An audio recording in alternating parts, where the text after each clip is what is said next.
పనిమంతుడు పందిరేస్తే పెట్టలొచ్చి పడేసాయంట. నీ చేతగానితనో నీ అసమర్థతనో జగన్మోహన్ రెడ్డి గారికి వైఎస్ఆర్ కాంగ్రెస్ పార్టీకి చుడితే ఎట్లా కిరణ్? నాకు అర్థం కావట్లే. ఎస్, జగన్మోహన్ రెడ్డి గారు సెంట్రల్ ప్రొక్యూర్మెంట్ టెండర్స్ తీసుకొచ్చి ఈ రాష్ట్రంలో ఏ పాఠశాలలోనైనా నువ్వు ఆర్ఓ ప్లాంట్ పెడితే ఆర్ఓ ప్లాంట్కి 1 year పాటు గ్యారంటీ, 5 ఏళ్ల పాటు ఎటువంటి సమస్యలు వచ్చినా కూడా ఆ సమస్యలు అదే కాంట్రాక్టర్ నివృత్తి చేసే విధంగా కొన్ని బైలాస్ పెట్టి టెండర్ ఖరారు చేశారు, వాళ్ళకి టెండర్ అవార్డు చేశారు.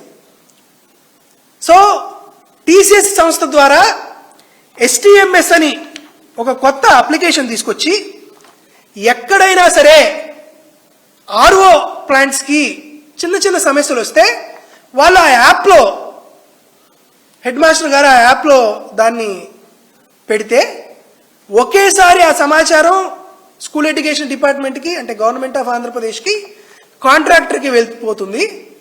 7 పని దినాల్లో ఆ కంప్లైంట్ని క్లోజ్ చేసేయాలి.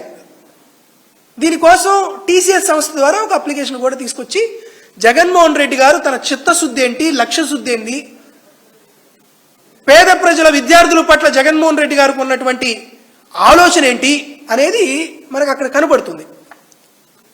దానికి సంబంధించినటువంటి డాక్యుమెంట్స్ ఇవి. Circular number 2286/844. మీరు కాంట్రాక్టర్తో మాట్లాడలేక, ఈ విజన్ మీకు లేక, జగన్మోహన్ రెడ్డి గారు తీసుకొచ్చినటువంటి ఈ స్టాండర్డ్ ఆపరేటింగ్ ప్రొసీజర్స్ తమకి తెలియక మీరు ఆర్ఓ ప్లాంట్ని గాలికి వదిలేసి వారి పని చేయకపోతే కనీసం విద్యార్థులు మంచినీళ్లు తాగడానికి కూడా సరైనటువంటి సదుపాయాలు లేకుండా రాష్ట్రంలో అందరూ ఏడ్చేటువంటి కార్యక్రమం జరుగుతుంది. ఇవన్నీ జరుగుతుంటే మార్చి 31, 2026 అంటే ఒక 10 రోజుల క్రితం ఇంకొక సర్క్యులర్ ఇచ్చారు.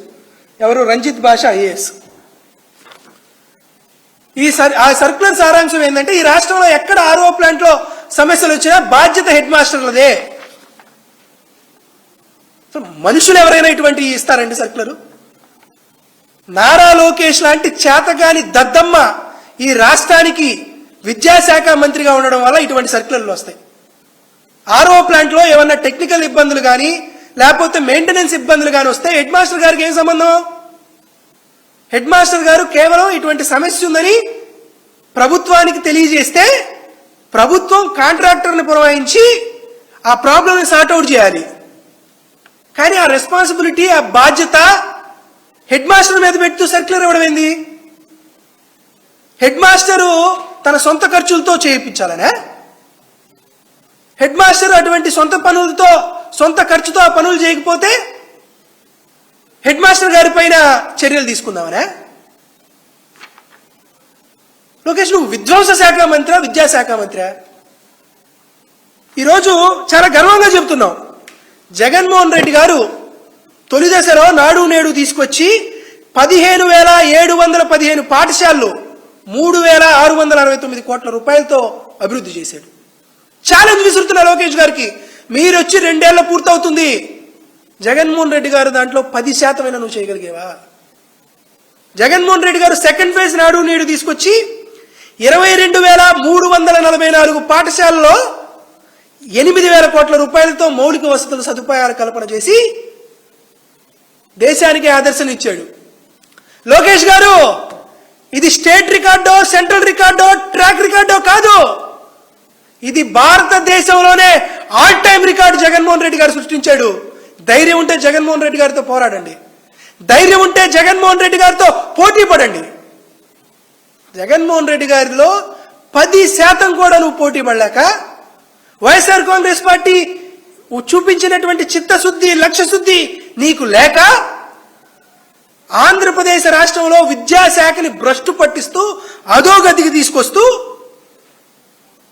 నువ్వు చేస్తున్నటువంటి పరిపాలన చూస్తుంటే పరిపాలన చేత కాదు, పాత ప్రభుత్వం పైన బురద వేయడం మాత్రమే నాకు చేతవని నీ పాలన చూస్తున్నా, నీ పరిస్థితులు చూస్తున్నా, నీ పద్ధతులు చూస్తున్నా తెలుస్తుంది. వైఎస్ఆర్ కాంగ్రెస్ పార్టీ హయాంలో పేదలకు అంతర్జాతీయ స్థాయిలో విద్యను అందాలనేటువంటి ఏకైక లక్ష్యంతో జగన్మోహన్ రెడ్డి గారు పనిచేస్తే ఈరోజు అధపాతాల స్థాయికి అధోగతి చేసేటట్లు నారా లోకేష్ గారు ప్రవర్తిస్తున్నారు.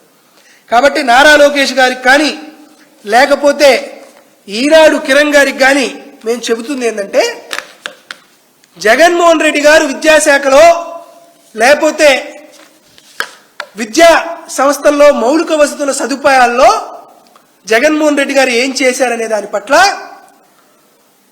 Any day any centre any district any school Jaganmohan Reddy గారు సుమారుగా ఆయన తీసుకొచ్చినటువంటి 38,000 పాఠశాలలో ఏ రోజైనా మీరు పేరు చెప్పండి, ఊరు చెప్పండి, ఆ పాఠశాల చెప్పండి, జగన్మోహన్ రెడ్డి గారు ఆ పాఠశాలలో ఎటువంటి సదుపాయాలు కల్పించి విద్యార్థులకు ఏ స్థాయిలో సదుపాయాలు కల్పించారో చూపించడానికి ప్రతిపక్షంలో ఉన్న వైఎస్ఆర్ కాంగ్రెస్ పార్టీ సిద్ధంగా ఉంది. మీరు ప్రభుత్వంలో ఉన్నారు కదా, రాష్ట్ర ప్రభుత్వ నిధులతో నువ్వు నిర్మించినటువంటి లేదా నువ్వు బాగు చేసినటువంటి ఒక్క స్కూల్ అయినా లోకేష్ని కానీ చంద్రబాబు నాయుడు కానీ చూపించమని చెప్పండి, చెప్తా.